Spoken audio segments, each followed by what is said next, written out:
neza. Nitwa Ngabonziza Ali, nari mu murenge wa Kigabiro, akagari ka Sibagire.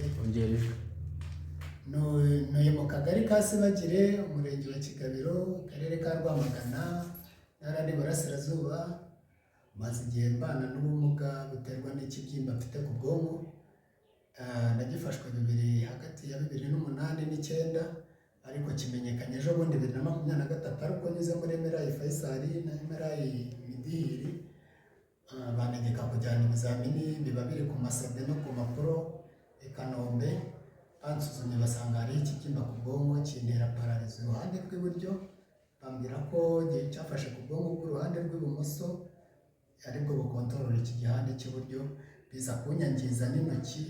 Murareba zino ntoki zanjye zagiye zicomokamo inzara, zicomokamo utugufwa duhina dutuma zahina neza. Murabona n'igikumwe uko kimeze, bikazana umuriro bigatuma hababuka hameze nk'aho nahiye.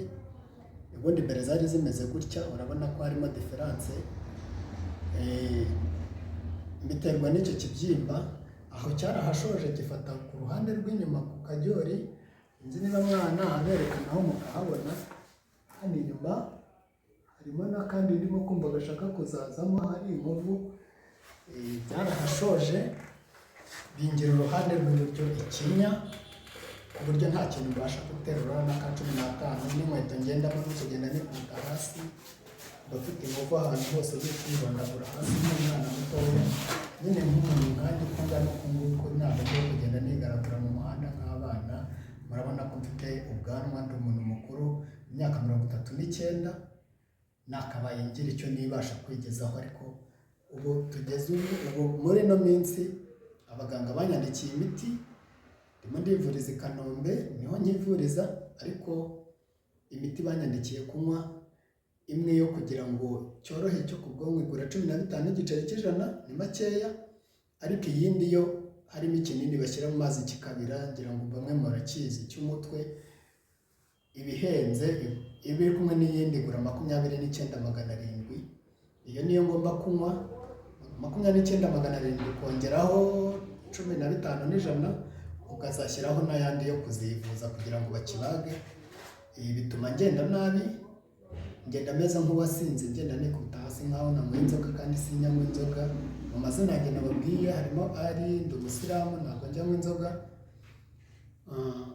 Ubwo niba hari umuntu wakenera nko kumpamagara se cyangwa hari n'umufasha ashaka kumpa kugira ngo nanjye ejo nzajya kwivuza mbe umuntu ukomeye, nyine mbashe gukora nubake n'igihugu muri rusange, niteze n'imbere, mwamamagara kuri telefone se cyangwa bikamwama nk'ubufasha kuri telefone yanjye. Inimero ngiye kubabwira, niba ufite agakaramu hafi, wenda udafite telefone hafi, wayandika. Itangizwa na 079, imbaruyeho mu mazina yanjye yombi Ngabonziza Ali.